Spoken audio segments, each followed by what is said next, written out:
संस्थापकाय च धर्मस्य सर्वधर्म स्वरूपिणे अवतार वरिष्ठाय रामकृष्णाय ते नमः। শ্রী শ্রী রামকৃষ্ণ কথামৃত শ্রীম কথিত প্রথম খণ্ড। তব কথামৃতম তপ্ত জীবনম কবিভিড়িতম কলমশাপহম শ্রবণমঙ্গলম শ্রীমদাততম ভুবি গৃণন্তি ये ভুরিদা জনা। শ্রীমদ্ভাগবত গোপী গীতা, পৃষ্ঠা সংখ্যা 231, তৃতীয় পরিচ্ছেদ। ঠাকুর শ্রী রামকৃষ্ণ কলিকাতা রাজপথে ভক্ত সঙ্গে। শ্রীরামকৃষ্ণ গাড়ি করিয়া দক্ষিণেশ্বর কালীবাড়ি হইতে বাহির হইয়া কলিকাতা অভিমুখে আসিতেছেন, সঙ্গে রামলাল ও দু একটি ভক্ত। ফটক হইতে বহির্গত হইয়া দেখিলেন চারিটি ফজলি আম হাতে করিয়া মণি পদব্রজে আসিতেছেন। মণিকে দেখিয়া গাড়ি থামাইতে বলিলেন। মণি গাড়ির উপর মাথা রাখিয়া প্রণাম করিলেন। শনিবার 21শে জুলাই 1883 খ্রিস্টাব্দ, 6ই শ্রাবণ, আষাঢ় কৃষ্ণা প্রতিপদ, বেলা 4টা। ঠাকুর অধরের বাড়ি যাইবেন। তৎপরে শ্রীযুক্ত যদু মল্লিকের বাটি, সর্বশেষে খেলাত ঘোষের বাটি যাইবেন। শ্রীরামকৃষ্ণ মণির প্রতি সহাস্যে, তুমিও এসো না, আমরা অধরের বাড়ি যাচ্ছি। মণি যে আজ্ঞা বলিয়া গাড়িতে উঠিলেন। মণি ইংরেজি পড়িয়াছিলেন, তাই সংস্কার মানিতেন না, কিন্তু কয়েকদিন হইল ঠাকুরের নিকটে স্বীকার করিয়া গিয়াছিলেন যে অধরের সংস্কার ছিল, তাই তিনি অত তাহাকে ভক্তি করেন। মাটিতে ফিরিয়া গিয়া ভাবিয়া দেখিলেন যে সংস্কার সম্বন্ধে এখনও তাহার পূর্ণ বিশ্বাস হয় নাই। তাই ওই কথা বলিবার জন্যই আজ ঠাকুরকে দর্শন করিতে আসিয়াছেন। ঠাকুর কথা কহিতেছেন। শ্রীরামকৃষ্ণ, আচ্ছা, অধরকে তোমার কি রূপ মনে হয়? মণি, আজ্ঞে, তার খুব অনুরাগ। শ্রীরামকৃষ্ণ, অধরও তোমার খুব সুখ্যাতি করে। মণি কিয়ৎক্ষণ চুপ করিয়া আছেন। এইবার পূর্বজন্মের সংস্কারের কথা উত্থাপন করিতেছেন। কিছু বুঝা যায় না, অতি গুচ্ছ কথা। মণি, আমার পূর্বজন্ম ও সংস্কার এসব, তাতে তেমন বিশ্বাস নাই। এতে কি আমার ভক্তির কিছু হানি হবে? শ্রীরামকৃষ্ণ, তার সৃষ্টিতে সবই হতে পারে, এই বিশ্বাস থাকলেই হলো। আমি যা ভাবছি তাই সত্য, আর সকলের মত মিথ্যা, এরূপ ভাব আসতে দিও না। তারপর তিনিই বুঝিয়ে দিবেন। তার কাণ্ড মানুষে কি বুঝবে? অনন্ত কাণ্ড, তাই আমি ও সব বুঝতে আদপে চেষ্টা করি না। শুনে রেখেছি তার সৃষ্টিতে সবই হতে পারে, তাই ওসব চিন্তা না করে কেবল তাঁরই চিন্তা করি। হনুমানকে জিজ্ঞাসা করেছিল আজ কি তিথি।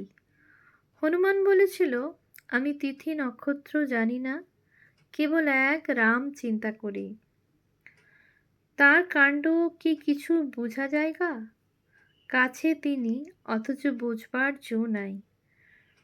বলরাম কৃষ্ণকে ভগবান বলে জানতেন না। মণি, আজ্ঞা হাঁ, আপনি ভীষ্মদেবের কথা যেমন বলেছিলেন। শ্রীরামকৃষ্ণ, হাঁ হাঁ, কি বলেছিলাম বলো দেখি। মণি, ভীষ্মদেব সরসজ্জায় কাঁদছিলেন। পাণ্ডবেরা শ্রীকৃষ্ণকে বললেন, ভাই, এ কি আশ্চর্য! পিতামহ এত জ্ঞানী, অথচ মৃত্যু ভেবে কাঁদছেন। শ্রীকৃষ্ণ বললেন, ওকে জিজ্ঞাসা করো না কেন কাঁদছেন। ভীষ্মদেব বললেন, এই ভেবে কাঁদছি যে ভগবানের কার্য কিছুই বুঝতে পারলাম না।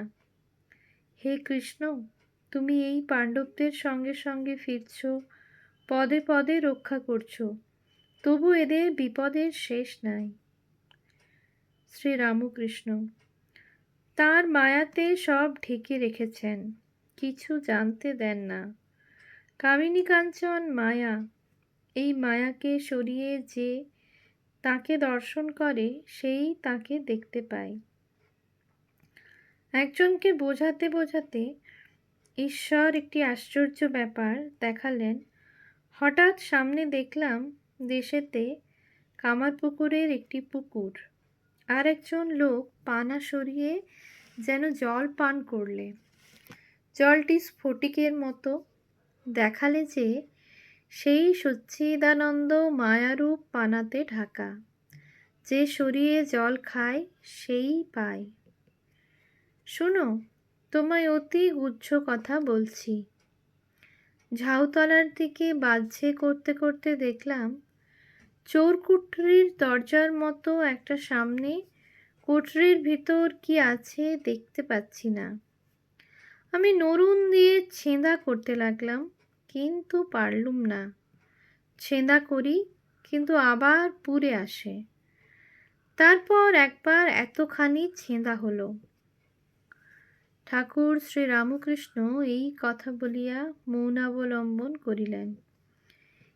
এইবার আবার কথা কহিতেছেন, এসব বড় উঁচু কথা। ওই দেখো, আমার মুখ কে যেন চেপে চেপে ধরছে।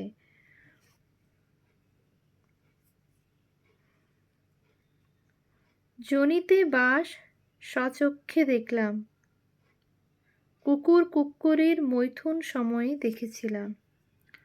তার চৈতন্যে জগতের চৈতন্য। একবার দেখি ছোট ছোট মাছের ভিতর সেই চৈতন্য কিলবিল করছে। গাড়ি শোভাবাজারের চৌমাথায় দরমাহাটার নিকট উপস্থিত হইল। ঠাকুর আবার বলিতেছেন, একবার দেখি বরসায় যেরূপ পৃথিবী জোরে থাকে, সেইরূপ এই চৈতন্যতে জগৎ জোরে রয়েছে। কিন্তু এত তো দেখা হচ্ছে, আমার কিন্তু অভিমান হয় না। মণি সহাস্যে, আপনার আবার অভিমান? শ্রীরামকৃষ্ণ, মায়েরই বলছি, আমার যদি একটুও অভিমান হয়। মণি, গ্রিস দেশে একটি লোক ছিলেন, তাহার নাম সক্রেটিস। দৈব বাণী হয়েছিল যে সকল লোকের মধ্যে তিনি জ্ঞানী। সে ব্যক্তি অবাক হয়ে গেল। তখন নির্জনে অনেকক্ষণ চিন্তা করে বুঝতে পারলে। তখন সে বন্ধুদের বললে, আমি কেবল বুঝেছি যে আমি কিছুই জানি না, কিন্তু অন্যান্য সকল লোকে বলছে আমাদের বেশ জ্ঞান হয়েছে, কিন্তু বস্তুত সকলেই অজ্ঞান।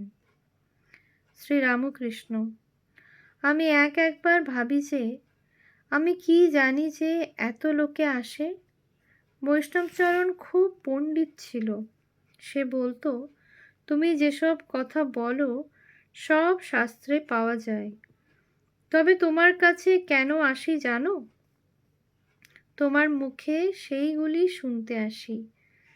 মণি, সব কথা শাস্ত্রের সঙ্গে মেলে। নবদ্বীপ গোস্বামীও সেদিন পেনেটিতে সেই কথা বলছিলেন। আপনি বললেন যে গীতা গীতা বলতে বলতে ত্যাগী ত্যাগী হয়ে যায়।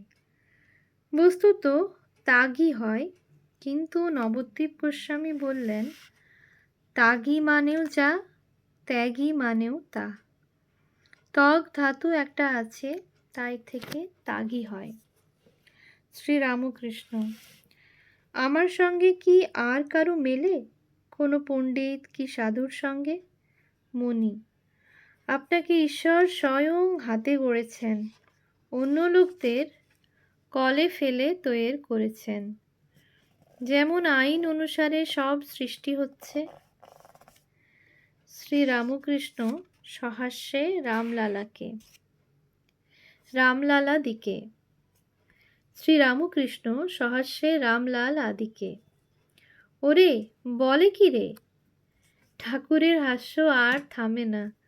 অবশেষে বলিতেছেন, মায়েরই বলছি, আমার যদি একটুও অভিমান হয়। মণি, বিদ্যাতে একটা উপকার হয়, এইটি বোধ হয় যে আমি কিছু জানি না, আর আমি কিছুই নই। শ্রীরামকৃষ্ণ, ঠিক ঠিক, আমি কিছুই নই, আমি কিছুই নই। আচ্ছা, তোমার ইংরেজি জ্যোতিষে বিশ্বাস আছে?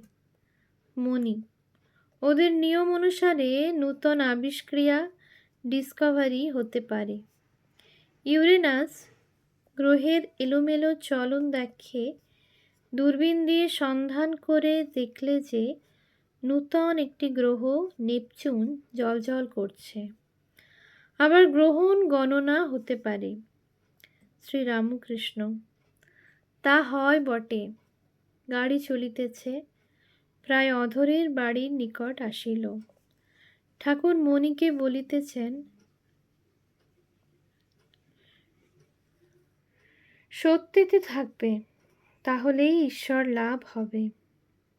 মণি, আর একটি কথা আপনি নবদ্বীপ গোস্বামীকে বলেছিলেন, হে ঈশ্বর, আমি তোমায় চাই। দেখো, যেন তোমার ভুবন মোহিনী মায়ার ঐশ্বর্যে মুগ্ধ করো না। আমি তোমায় চাই। শ্রীরামকৃষ্ণ, হ্যাঁ, ওইটি আন্তরিক বলতে হবে।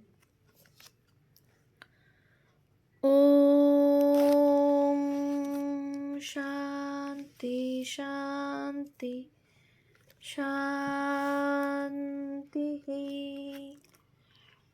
হরিঃ ওম তৎসৎ। শ্রীরামকৃষ্ণার্পণমস্তু।